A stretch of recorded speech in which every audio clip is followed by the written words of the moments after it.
Hello, আসসালামু আলাইকুম। আজকের ক্লাসে সবাইকে জানাই স্বাগতম। আজকে আমরা এসসাইলন এবং ইউনিভার্সিটি স্টুডেন্টস কর্তৃক আয়োজিত যে দিগনির্দেশনামূলক সেমিনারটি অনুষ্ঠিত হয়েছিল সেটার যে কুইজের ম্যাথ প্রশ্নটা আছে সেটা সলভ করব। আমি তোমাদের সাথে আছি মোহাম্মদ রায়ান সাকলাই নাজাত। বর্তমানে আমি আছি রুয়েট সিএসিতে।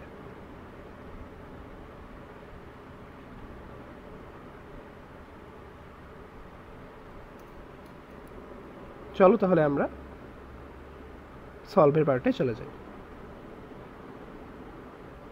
আমাদের যে প্রথম প্রশ্নটা ছিল সেটা হচ্ছে 0 থেকে 10 পর্যন্ত যে মৌলিক সংখ্যা আছে সেটা কতটি। তাহলে আমরা প্রথমে সংখ্যাগুলো লিখে নিই।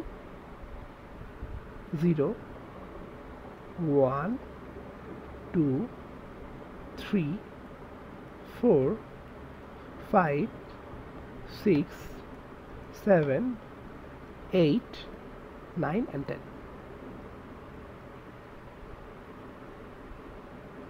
আচ্ছা, প্রথমে আমরা 0তে আসি। তো আমরা মৌলিক সংখ্যার ডেফিনিশন অনুযায়ী যে সংখ্যাটা 1 এবং ওই সংখ্যা ব্যতীত অন্য কোনো সংখ্যা দ্বারা বিভাজ্য হয় না সেটাকে আমরা মৌলিক সংখ্যা বলি। এই যে 0 নাম্বারটা, এটাকে অ্যাকচুয়ালি কোনো ইভেন নাম্বার বা অড নাম্বার বা প্রাইম নাম্বার হিসেবে ডিফাইন করা হয় না, তার মানে এটা কোনো মৌলিক সংখ্যা হতে পারে না। এবার আমরা অনে চলে আসি। আমরা মৌলিক সংখ্যা ডেফিনিশন অনুযায়ী সেই সংখ্যাটাকে 1 অথবা মানে 1 এবং ওই সংখ্যাটার বিভাজ্য হতে হবে। এখানে 1 দ্বারা বিভাজ্য হলেও অন্য যে একটা ব্যাপার আছে সেই পার্টটা কিন্তু মিসিং। সো এখানে 1ও আমাদের মৌলিক সংখ্যা না। আমরা 2-এ চলে আসি। 2-এ আমরা কিন্তু দেখছি 2 1 এবং 2 ব্যতীত অন্য কোনো সংখ্যা দ্বারা বিভাজ্য হয় না। সো 2 একটা মৌলিক সংখ্যা। এরপর আমরা চলে আসি 3-এ। 3-এও আমরা দেখছি যে 3 সংখ্যাটি 1 এবং 3 ব্যতীত অন্য কোনো সংখ্যা দ্বারা বিভাজ্য হয় না, তাহলে আমরা 3কেও একটা মৌলিক সংখ্যা বলতে পারি। এরপর আমরা 4-এ চলে আসি। 4-এর দিকে যদি আমরা তাকাই, 4 কিন্তু 2 দ্বারাও বিভাজ্য হয়, 1 দ্বারাও বিভাজ্য হয়, আবার 4 দ্বারাও বিভাজ্য হয়। তাহলে কিন্তু এটা মৌলিক সংখ্যার যে ডেফিনেশন রয়েছে সেটা ফলো করছে না, তার মানে 4 কোনো মৌলিক সংখ্যা নয়। এরপর আমরা 5-এ আসি। 5-এ যদি তাকাই তখন কিন্তু আমরা দেখতে পারবো যে 5 1 এবং 5 ব্যতীত অন্য কোনো সংখ্যা দ্বারা বিভাজ্য হচ্ছে না, তার মানে 5 একটি মৌলিক সংখ্যা। এরপর আমরা 6-এর দিকে তাকাই। 6-এর দিকে তাকালে আমরা দেখতে পারবো যে 6 কিন্তু 1 2 3 এবং 6 এই 4টা সংখ্যা দ্বারা বিভাজ্য হচ্ছে, তার মানে 6কেও কিন্তু আমরা মৌলিক সংখ্যা হিসেবে কনসিডার করতে পারছি না। এরপর আমরা 7-এ চলে আসি। 7-এ আসলে আমরা দেখব যে 7 1 এবং 7 ব্যতীত অন্য কোনো সংখ্যা দ্বারা বিভাজ্য হয় না, যা মৌলিক সংখ্যা ডেফিনেশনের সাথে মিলে যাচ্ছে। সো 7ও আমাদের একটি মৌলিক সংখ্যা। 8 তো মৌলিক সংখ্যা হওয়ার কোনো চান্স নেই, কারণ 8 তো শুধুমাত্র 1 এবং 8 দ্বারা বিভাজ্য না। আবার 9-এর দিকে তাকালেও আমরা সেম জিনিসটা দেখতে পাবো, কারণ 9 1 3 এবং 9 তিনটা দ্বারা বিভাজ্য। আর যে 10 আছে, 10টা কোনো চান্সই নেই, কারণ এটা আরও অনেক বেশি সংখ্যা দ্বারা বিভাজ্য। তার মানে পাচ্ছি কয়টা? 1টা 2টা 3টা 4টা, তার মানে উত্তর হবে 4। চলো আমরা সেকেন্ড কোশ্চেনে চলে যাই।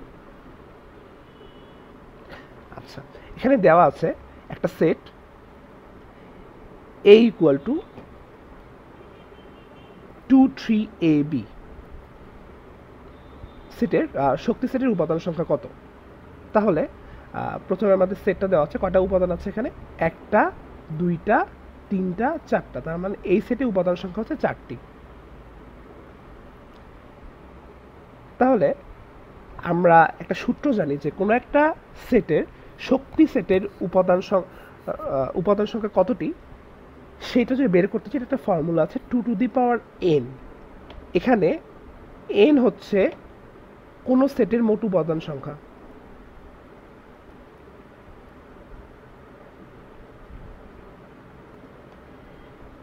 কোনো সেটের উপাদান, তার মানে এখানে যদি আমরা এটা বের করে ফেলতে চাই তাহলে উপাদান রয়েছে 4টি, 1টা 2টা 3টা 4টা, তার মানে এখানে 4টি উপাদান রয়েছে। তাহলে 2 টু দি পাওয়ার 4, যেটার মান আসছে আমাদের 16, তার মানে এখানে কারেক্ট অ্যান্সার হচ্ছে 16। চলো আমরা পরের কোয়েশ্চেনে চলে যাই।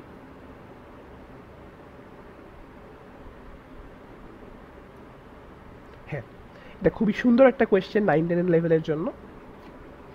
দেওয়া আছে x equal to সরি,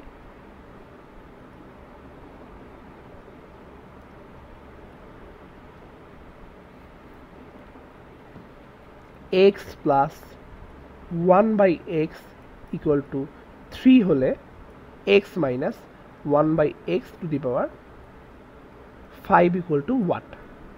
চলো আমরা সলভটা করে ফেলি।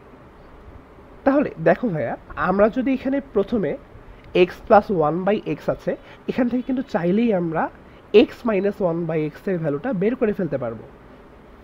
সেটা যদি আমরা বের করে ফেলতে পারি, সেইটার উপরে যদি আমরা পাওয়ারটা 5 করে দেই, তাহলে কিন্তু আমরা আমাদের কাঙ্ক্ষিত অ্যান্সারটি পেয়ে যাব। তাহলে আমরা একটা সূত্র তো সবাই জানি, তাই না, যে a minus B whole square equal to a plus B whole square minus 4ab। এই সূত্রটার সাথে সবাই আমরা পরিচিত। চলো আমরা এটাকে এই ফর্মটাতে আনি। তাহলে এখানে আমরা এক্সকে যদি ধরি a, আবার 1/x-কে যদি ধরি b, তাহলে দেখো আমাদের কেমন দাঁড়ায় ফর্মুলাটা, x minus 1/x whole square equal to x plus 1/x whole square minus 4 into x into 1/x। তাহলে এটা তো কাটাকাটি চলেই যাচ্ছে, আর এখানে আমাদের x প্লাস 1/x এর যে ভ্যালুটা দেওয়া আছে সেটা কিন্তু 3 আমরা এখানে দেখতে পাচ্ছি। তাহলে আমরা যদি এটাকে 3 স্কোয়ার করে দিই মাইনাস 4, তাহলে আমরা এখানে অ্যান্সারটা পেয়ে যাচ্ছি কত, 9 মাইনাস 4 ইকুয়াল টু 5। আচ্ছা, আমাদের ম্যাথের প্রথম প্রশ্নটা চলে গেল। তাহলে আমরা এখানে তো এটা তো কিসের মান, এটা হচ্ছে x মাইনাস 1/x হোল স্কোয়ারের মান। তাহলে আমাদের দরকার হচ্ছে x মাইনাস 1/x এর মান। এটার ভ্যালুটা হবে কত, √5। তাহলে এখন আমরা জাস্ট সিম্পলি যদি আমরা এখানে মানটা বসিয়ে দিই, x মাইনাস 1/x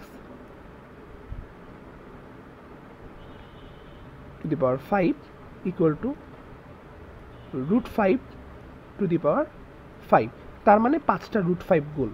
সো তোমরা যদি চিন্তা করো, 2টা √5 মিলে হবে 5, আর 2টা √5 মিলে হবে 5, আর আরেকটা সিঙ্গেল √5 থেকে যাচ্ছে, তার মানে আমাদের অ্যান্সারটা চলে আসছে 25√5। এর থেকে বেস্ট অপশন হচ্ছে তোমাদের হাতে ক্যালকুলেটর রয়েছে, তোমরা যদি ক্যালকুলেটরে এটা ইনপুট করে দাও, তাহলে কিন্তু তোমরা অনেক টাইম সেভ করে ফেলতে পারবে, কারণ 30 মিনিটে 50টা MCQ ওখানে সলভ করা খুবই টাফ। তাহলে এটা আমরা অ্যান্সার পেয়ে যাচ্ছি 25√5। চলো আমরা নেক্সট কোয়েশ্চেনে চলে যাই।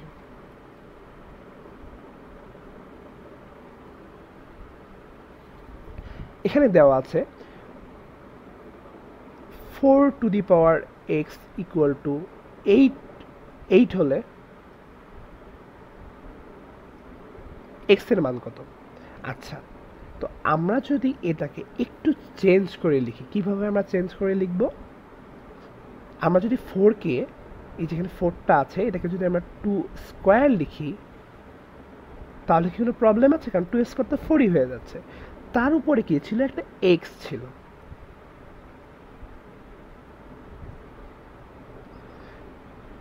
আর এখানে আমরা যে এখানে 8টা আছে, 8কে আমরা 2 কিউব লিখতে পারি না, কারণ 2 কিউবের মান তো ultimately 8।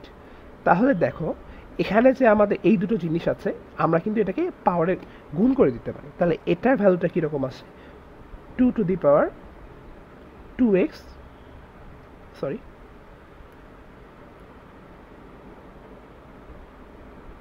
2 to the power 2x equal to 2 to the power 3। যেহেতু আমাদের এই দুটোর সমান, আমরা কি লিখতে পারি না যে 2x ইকুয়াল টু 3? এখন 2x ইকুয়াল টু যদি 3 হয়, তাহলে x ইকুয়াল টু 3/2। ইয়েস, তাহলে এটা আমাদের correct answer, x equal two 3/2। চলো আমরা নেক্সট কোয়েশ্চেনে চলে যাই।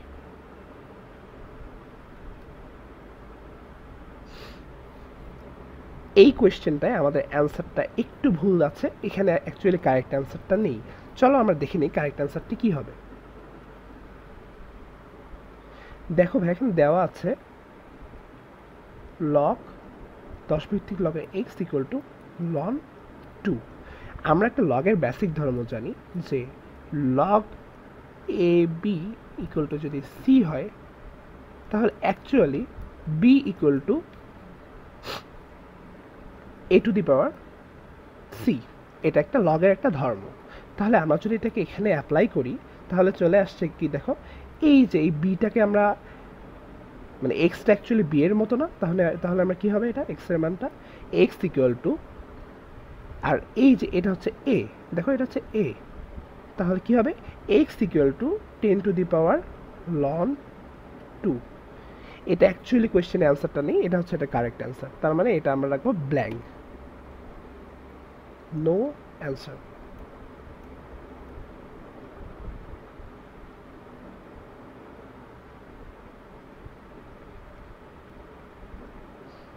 হ্যাঁ, চলো আমরা নেক্সট কোয়েশ্চেনে চলে যাই। এটা খুবই সুন্দর একটা প্রশ্ন, খুবই সুন্দর একটা প্রশ্ন। এটা তোমরা অ্যাডমিশন বা ইন্টার লেভেল, এসএসসি সব জায়গাতেই কোয়েশ্চেনটা পাবা তোমরা। এখানে কি বলা আছে, নিচের কোন বিন্যাসটি ত্রিভুজ গঠন করে? সরি, আমরা জানি যে ত্রিভুজের দুটি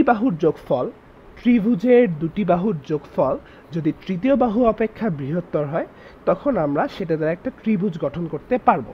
চলো আমরা ফার্স্ট স্টেপটায় চলে যাই। দেওয়া আছে কি 5, 6, 7। এখন যদি আমরা 5 এবং 6 যোগ করি আমাদের এখানে চলে আসে 11, যেটা কিন্তু 7 থেকে বড়। আবার 6 যোগ 7 করি সেটা চলে আসে 13, যা কিন্তু আমাদের 5 থেকে বড়। আবার এর পাশাপাশি যদি আমরা 5 যোগ 7 করি যেটার ভ্যালু আসে 12, সেটা কিন্তু আবার অন্য যে 6 আছে সেটার থেকে বড়। তার মানে দেখতে পাচ্ছি যে ত্রিভুজ গঠন করার যে শর্তটা সেটা কিন্তু এই অপশনটা ফুলফিল করে। চলো আমরা অন্যগুলো দেখে আসি, অন্যগুলো ফুলফিল করে কিনা। 5 যোগ 7 ইকুয়াল টু 12, যেটা কিন্তু লেস দ্যান 14। তার মানে আমাদের ত্রিভুজের যে বেসিক শর্ত ছিল, ত্রিভুজের দুটি বাহুর যোগফল তৃতীয় বাহুর অপেক্ষা বৃহত্তর হবে, সো সেইটা কিন্তু এখানে ফুলফিল করছে না। এটা ইকুয়ালও হতে পারবে না, এটা লেস দ্যান হতে পারবে না, এটাকে গ্রেটার দ্যান হতে হবে। তার মানে এই অপশনটা কিন্তু হচ্ছে না। আমরা চলো থার্ড অপশনে দেখি। থার্ড অপশনে 3, 4, 7, এখানে 3 যোগ 4 ইকুয়াল টু 7, তাহলে এটা কিন্তু 7 হয়ে যাচ্ছে, তার মানে এটাও আমাদের এখানে হবে না। সো আমাদের কারেক্ট আনসার হচ্ছে এ। চলো আমরা নেক্সট কোয়েশ্চেনে চলে যাই।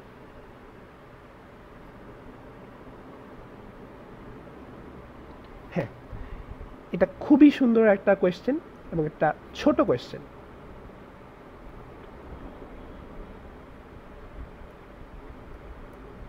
চলো আমরা এটা সলভ করে ফেলি।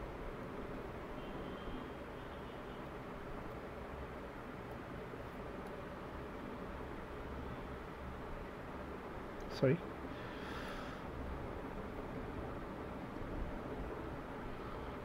হ্যাঁ দেওয়া আছে sec a plus tan a equal to 5। এইটা যদি হয় তাহলে আমাদের sec a minus tan a এটার ভ্যালুটা কত?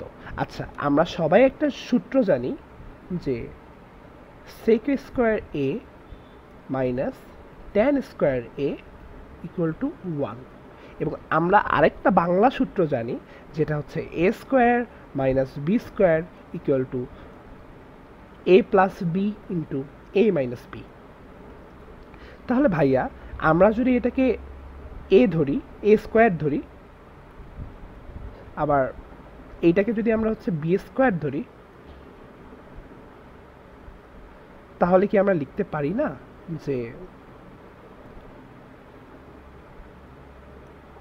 sec square a minus tan square a equal to 1 হল, এবং পরের লাইনটা হবে sec a plus tan a into sec a minus tan a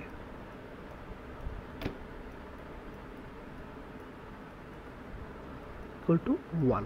দেখো এটার যে এই ফর্মটা আছে এটা কিন্তু আর এই ফর্মটা কিন্তু সেম।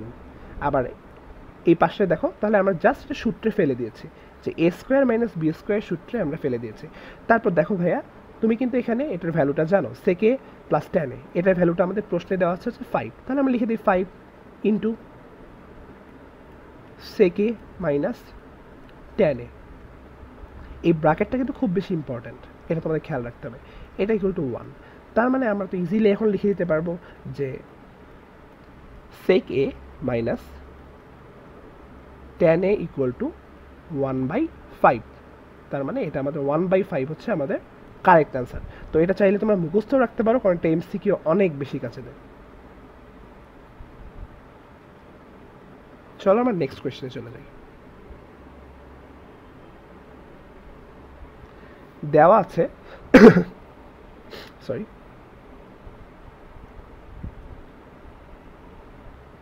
দুই ভিত্তিক লগে sin x plus cos x equal two true. স্বাভাবিকভাবে তোমার মনে হতেই পারে যেখানে তো আমাদের এরকম একটা বিদঘুটে একটা পদ দেওয়া আছে, এখান থেকে sin x into cos x, এটা আমরা কিভাবে বের করব? এটা বের করা মোটেই টাফ না, একেবারেই ইজি একটা ম্যাথ এটা। বাট এটার যে লগের কনসেপ্টটা আমরা শিখে এসেছি, সেই লগের কনসেপ্টটা আমাদের এখানেও কাজে লাগবে। এই ম্যাথটা আসলে তোমরা কেউ পারবা এটা আমি এক্সপেক্ট করিনি, বাট তোমরা অনেকেই পেরেছো এই ম্যাথটা। আচ্ছা চলো আমরা এটা সলভে চলে যাই। তাহলে দেখো ভাইয়া, আমরা যে আগে লগের যে ধর্মটা দেখে এসেছি সেটা জাস্ট এখানে আমরা অ্যাপ্লাই করি, যে লগ এটা যদি এমন হয় তাহলে এখানে বি এর ভ্যালু হচ্ছে a to the power c। তাহলে এখানে আমরা লিখতেই পারি sin x plus cos x equal to 2 to the power 2, যেটাকে আমরা 4 আকারে লিখতেই পারি, প্রবলেম নেই। এরপরে আমরা দেখো আমরা এখানে কী পেয়ে যাচ্ছি, sin x plus cos x equal two 4। এখন তোমরা যে কেউ কোয়েশ্চেন করতে পারো যে sin x plus cos x equal two 4, তাহলে ভাই আমি sin x into cos x এর মান কীভাবে পাবো? আচ্ছা ভাইয়া, আমরা যদি এটাকে দুই পাশে বর্গ করে দিই, দেখো আমরা এখান থেকে ধরো বর্গটা করে দিচ্ছি, তাহলে আমরা কি পাচ্ছি, sin স্কোয়ার x যোগ 2 into sin x into cos x যোগ cos square x equal to 16। ভাইয়া দেখো এখানে sin স্কোয়ার x আর যে cos স্কোয়ার x, আমরা একটা সূত্র পাচ্ছি না যে sin স্কোয়ার x যোগ cos square x equal two 1, তো এটা তো আমরা সবাই জানি। তাহলে আমরা লিখতে পারি এটাকে এইভাবে, sin স্কোয়ার x যোগ cos square x plus 2 into sin x into cos x equal to 16।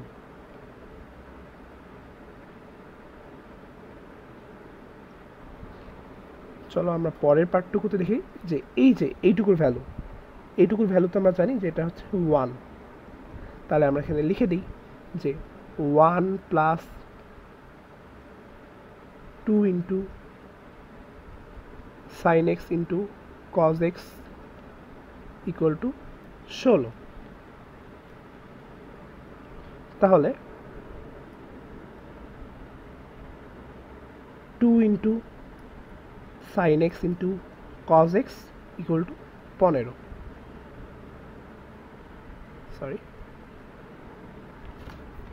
আর এখানে আমরা লিখতে পারি যে sin x into cos x equal to 15/2, কারণ 2টা গিয়ে জাস্ট ভাগ হয়ে যাচ্ছে, তার মানে এটা আমাদের অ্যান্সারটা হচ্ছে 15/2। এটা এই কোয়েশ্চেনের মধ্যে সবথেকে টাফ একটা কোয়েশ্চেন ছিল, এটা যদি করে থাকো তাহলে তোমার বেসিক খুবই ভালো, খুবই ভালো।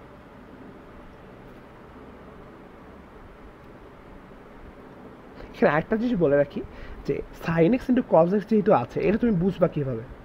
দেখো ভাই এখানে স্কোয়ার করলে কিন্তু একটা পদ চলে আসে sine x into cos x. আবার এখানে অপশনগুলোর দিকে তুমি যদি তাকাও, এখানে 15/2 একটা অপশন আছে এবং 16/2, 17/2, এই দিকে যেহেতু অপশনগুলো বেশি, তোমরা কিন্তু একটু গেসও করতে পারো যে এখানে স্কোয়ার টাইপ কিছু একটা হবে এই বেসিক ফর্মটা যাওয়ার পরে। তখনও কিন্তু তোমরা গেস করে ফেলতে পারো যে আমাদেরকে উভয় পাশে স্কোয়ার করতে হবে। চলো আমরা নেক্সট কোয়েশ্চেনে চলে যাই। এটা খুবই ইজি একটা কোয়েশ্চেন, যে এখানে দুইটা বর্গক্ষেত্র দেওয়া আছে। ধর এটা একটা বর্গক্ষেত্র, এটা আর একটা বর্গক্ষেত্র। এখানকার বাহু হচ্ছে এ আর এখানকার বাহু হচ্ছে বি। তাহলে এইটার যে এরিয়া বা ক্ষেত্রফল, সে বর্গের বাহু মানে বর্গের যে ক্ষেত্রফলটা হয় সেটা কি হয়, যে বাহু স্কোয়ার। তার মানে এটা হচ্ছে এ, তার মানে এ স্কোয়ার। এটা হচ্ছে A1 দিয়ে আমরা ডিফাইন করি। আর এখানে A2 হচ্ছে, এটার বাহু হচ্ছে বি, তাই বি স্কোয়ার। তাহলে এখানে কি দেওয়া আছে, এদের ক্ষেত্রফলের অনুপাতটা চাওয়া হয়েছে। তাহলে আমরা কি করবো, এটা স্বাভাবিকভাবে এটা হবে A1 is to A2 equal to A square is to B B square. তার মানে এটা খুবই একটা ইজি একটা প্রবলেম ছিল, যেটা তোমাদের মানে 10 সেকেন্ডও লাগার কথা না। সো এটা অ্যান্সার হচ্ছে A square is to B square. So চলো আমরা নেক্সট কোয়েশ্চেন চলে যাই। হ্যাঁ, এখানে দেওয়া আছে দুইটা স্থানাঙ্ক, সরি হলুদ কালার দিয়ে মার্ক করে। এখানে একটা স্থানাঙ্ক দেওয়া আছে, আবার এখানে একটা স্থানাঙ্ক দেওয়া আছে। চলো আমরা এটাকে ধরি হচ্ছে বড় হাতের এ, আর এটাকে ধরি বি। তাহলে চলো সলভটা কেমন হয় আমরা দেখে আসি। তবে দেওয়া আছে এ 10,2, বি 3,1, আর এখানে হচ্ছে x1 equal to 10, y1 equal to 2, আবার এখানে x2 equal to 3, y2 equal to 1।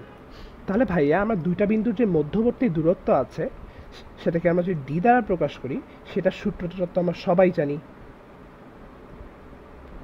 x1 minus x2 whole square যোগ y1 minus y2 whole square. তো এখানে যদি আমরা সিম্পলি জাস্ট ভ্যালুটা ইনপুট করে দিই, তাহলে কি আসে, 10 মাইনাস 3 হোল স্কোয়ার যোগ 2 মাইনাস 1 হোল স্কোয়ার। এটা জাস্ট আমরা ক্যালকুলেটর সলভ করবো, তাহলে যে ভ্যালুটা আসবে সেটাই। তাহলে আমি আমার হাতে ক্যালকুলেটর থেকে সলভ করে ফেলি।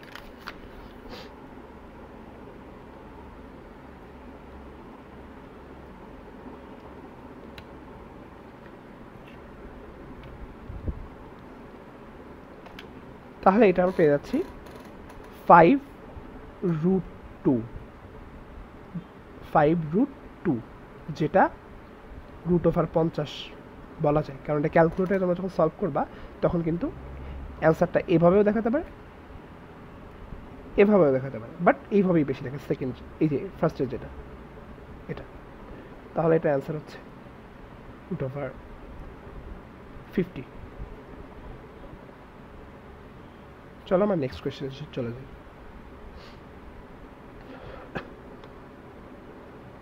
এটাও খুবই সিম্পল একটা কোয়েশ্চেন, যেহেতু অসীমতক সমষ্টি চাওয়া হয়েছে। আমরা একটা সূত্র জানি যে অসীমতক সমষ্টিটার সূত্রটা কি। ধরো আমরা nth দিয়ে দিলাম a divide by 1 minus r। এখানে a হচ্ছে প্রথম পদ,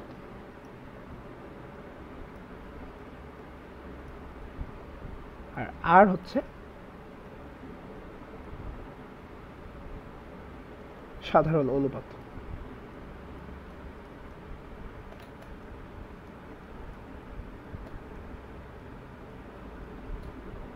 সাধারণ অনুপাত জিনিসটা কি, দ্বিতীয় পদ ডিভাইড বাই প্রথম পদ। তাহলে এখানে ব্যাপারটা কিরকম আসছে, 1/3 ডিভাইড বাই 1 ইকুয়াল টু 1/3। আবার প্রথম পদটা আমরা এখান থেকে দেখতে পাচ্ছি যেটা হচ্ছে 1, তার মানে এটা কি হবে 1 ডিভাইড বাই 1 মাইনাস 1/3। এটা তোমরা ক্যালকুলেটর দিয়ে সলভ করে ফেলতে পারো, চাইলে হাতে হাতেও করতে পারো। দেখো তোমরা উপরে নিচে যদি 3 দ্বারা গুণ করে দাও, উপরে হবে 3 ডিভাইড বাই 3 মাইনাস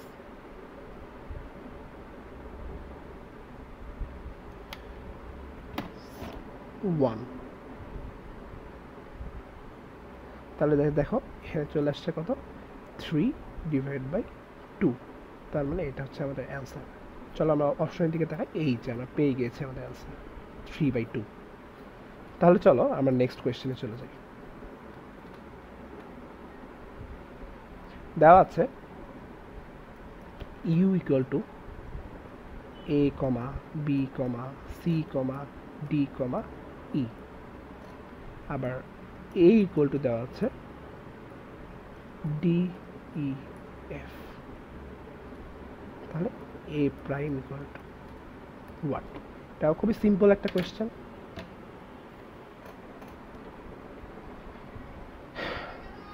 এটার পুরো সেট মানে হচ্ছে দেখো তোমার এখানে যে পদগুলো আছে এটা জাস্ট এখান থেকে তোমার বিয়োগ করে দিতে হবে।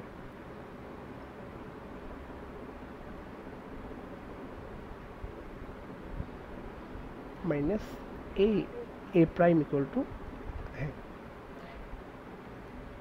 a prime equal to U minus A. তাহলে এখানে দেখো এখান থেকে যদি আমরা জাস্ট এটা বিয়োগ করে দিই, তাহলে এখানে জাস্ট পদগুলো বাদ দিয়ে দিই, কী থাকছে এখানে আমরা ডিই বাদ দিলাম, ওকে ডি এখান থেকে ক্রস।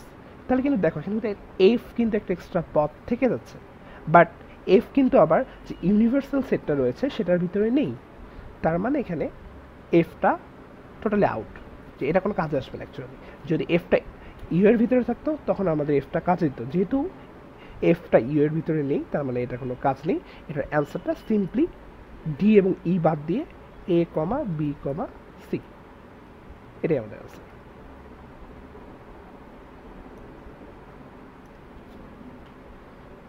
তাহলে এই কয়টাই আমাদের ছিল ম্যাথের সলভ। তোমাদের সবাইকে ধন্যবাদ, তোমরা যারা সেমিনারে এসেছো। আশা করি তোমাদের কোয়েশ্চেনটা ভালো লেগেছিল এবং তোমরা কিছু না কিছু শিখতে পেরেছো। আচ্ছা আমি মেবি একটা ভুল করেছিলাম উপরে, দাও দেখে আসি।